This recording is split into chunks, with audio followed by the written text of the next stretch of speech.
Halo, ketemu lagi dengan gue Gilang Trabahari. Jadi kayaknya udah 1 tahun nih nggak ngerekam video. Dan di malam ini pas banget lagi malam Chuxi, atau di bahasa Indonesia itu adalah malam pergantian tahun. Nggak ada petasan di luar mungkin. Oh tuh ada suaranya. Ya bisa didengar nanti suaranya mungkin seperti itu.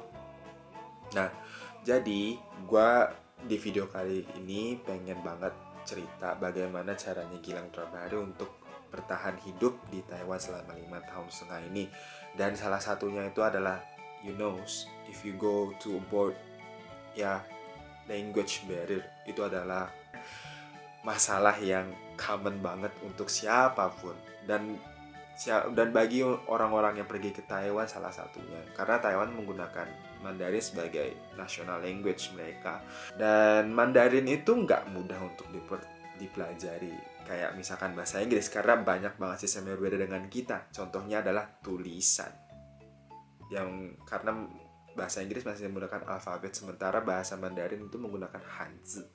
Nah, jadi di kesempatan kali ini gue pengen menceritakan atau berbagi tips-tips untuk kalian yang mau belajar bahasa Mandarin dari nol versi Gilang Trabahari.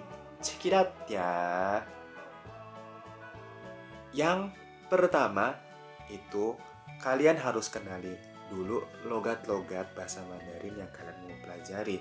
Seperti misalkan bahasa Inggris itu ada logat British, American, sama seperti itu. Di Mandarin juga tuh ada yang namanya logat-logat seperti itu. Jadi untuk kalian yang mau belajar bahasa Mandarin itu, kayak misalkan gua tinggal di Taiwan, berarti otomatis logat versi Taiwan. Contohnya, mainland, 你要去哪儿?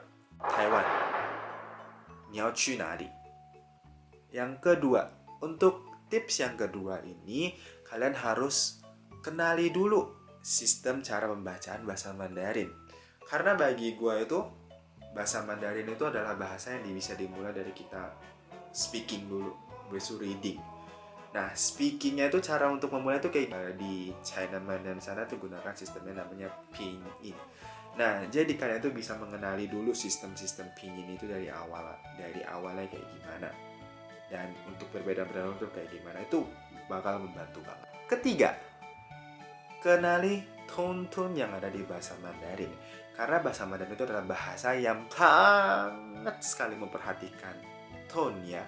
Yang pertama itu tone-nya itu ada namanya datar atau ping. Terus habis itu yang kedua itu ada naik ke atas, wangsang.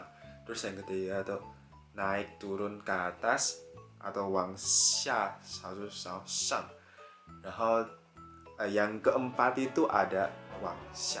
Jadi kalau misalkan kalian tidak memperhatikan tune tersebut, makna yang kalian akan utarakan itu bakalan berbeda 100%. Nah, terus yang keempat atau tips yang terakhir itu, untuk kalian yang masih Indonesia, yang mau belajar bahasa Mandarin tapi nggak punya partner untuk belajar bahasa Mandarin, jadi kalian tuh bisa melatih untuk belajar sendiri, belajar ngomong sendiri. Contohnya kayak apa sih? Kayak gue, kalau misalkan gue tuh seneng banget ngomong sendiri sih ya.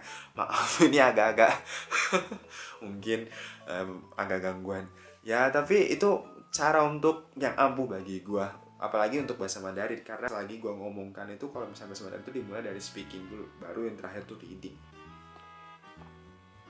Nah, kan udah gue bagiin tuh kan 4 tips and trick untuk belajar bahasa Mandarin dari nol.